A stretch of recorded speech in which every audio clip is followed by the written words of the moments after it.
السلام علیکم ورحمۃ اللہ وبرکاتہ۔ حضور صلی اللہ تعالی علیہ وسلم کے قبر انور کا ہاتھوں سے بوسہ لینا، آپ کے قبر کا طواف کرنا اور ایسے ہی روضہ مبارک کو چومنا، یہ کیسا ہے؟ بہت سارے لوگ حج و زیارت کے لیے جاتے ہیں تو وہاں پر نبی کریم صلی اللہ تعالیٰ علیہ وسلم کے مزار مبارک پر بھی حاضری دیتے ہیں،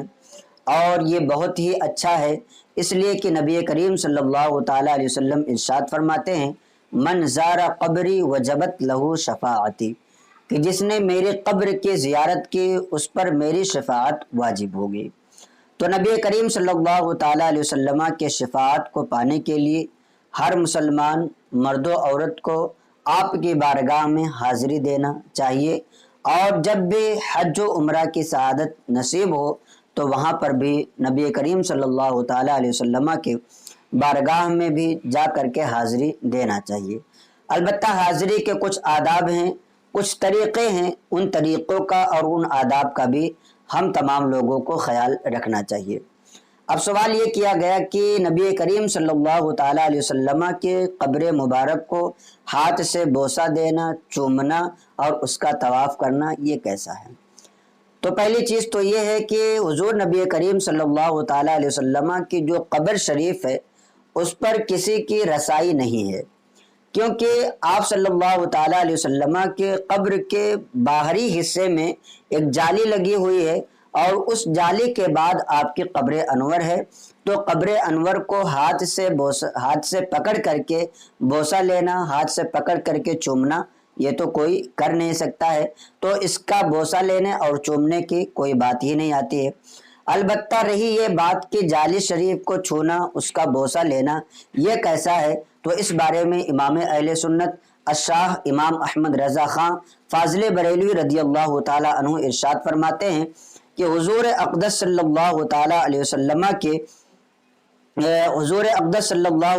وسلم کے روضہ مبارک کی جالی شریف جو باہر ہے اس کا بوسہ لینا اور ہاتھ سے چومنا یہ منع ہے۔ اسی طریقے سے آپ فرماتے ہیں کہ خبردار جالی شریف کو بوسہ دینے یا ہاتھ لگانے سے بچو کہ یہ خلاف ادب ہے، بلکہ 4 ہاتھ فاصلہ سے قریب نہ جاؤ۔ یعنی جب نبی کریم صلی اللہ تعالیٰ علیہ وسلم کے روضہ پر حاضر ہوا جائے تو 4 ہاتھ کی دوری پر کھڑا ہوا جائے، وہاں پر جا کر کے قرآن مقدس کی تلاوت کر سکتے ہیں، نبی کریم صلی اللہ تعالیٰ علیہ وسلم کے بارگاہ میں درود و سلام بھیج سکتے ہیں۔ ہم مومنین کا طریقہ یہ ہے کہ جب اپنے گھر پر ہوتے ہیں تو درود پڑھتے رہتے ہیں، تو جب آقا کی بارگاہ میں ہو تو وہاں پر بھی ہم کو درود مبارکہ کی کثرت کرنی چاہیے، اور نبی کریم صلی اللہ تعالیٰ علیہ وسلم کے روضہ مبارک سے تھوڑا فاصلہ بنا کر کے کھڑا ہونا چاہیے، اور اعلیٰ حضرت رضی اللہ تعالیٰ عنہ کے فرمان کے مطابق 4 ہاتھ فاصلہ بنا کر کے کھڑا ہوا جائے۔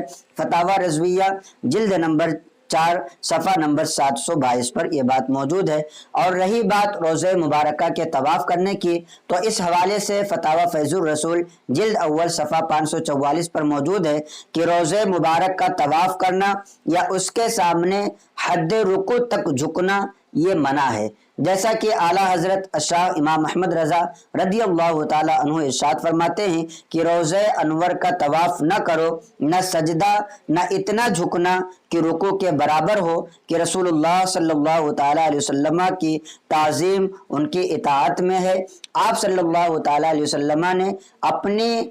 سجدے کا حکم کہیں بھی نہیں عطا فرمایا، نہ ہی نبی کریم صلی اللہ تعالیٰ علیہ وسلم نے حد رکوع تک کسی کو جھکنے کے لیے کہا ہے۔ تو لہٰذا جو شرعی طور پر پابندیاں ہیں، انہی پابندیوں کو اگر انسان عمل میں لاتے ہوئے نبی کریم صلی اللہ تعالیٰ علیہ وسلم کی بارگاہ میں حاضر ہو تو وہی جو ہے رسول اللہ صلی اللہ تعالیٰ علیہ وسلم کی اطاعت ہے۔ تو جو لوگ جا کر کے طواف کی نیت سے چاروں طرف گھومتے ہیں، یا اسی طریقے سے نبی کریم صلی اللہ تعالیٰ علیہ وسلم کے روضہ انور کے جالی کو وہ لوگ ہاتھوں سے پکڑ کر کے چومتے ہیں تو یہ بے ادبی ہے، اس سے بچنا چاہیے۔ البتہ اگر کوئی کرتا ہے تو ایسی صورت میں گناہگار تو نہیں ہوگا، لیکن آپ کو ظاہر سی بات ہے جب نبی کریم صلی اللہ تعالیٰ علیہ وسلم کی بارگاہ میں حاضری دے رہے ہوں تو آپ کا دل جو ہے نبی کریم صلی اللہ تعالیٰ علیہ وسلم کے احکام پر عمل کرنے والا ہونا چاہیے، اور اسی طریقے سے آپ حاضر ہوں، ایسا آپ کو دل میں یہ یقین ہو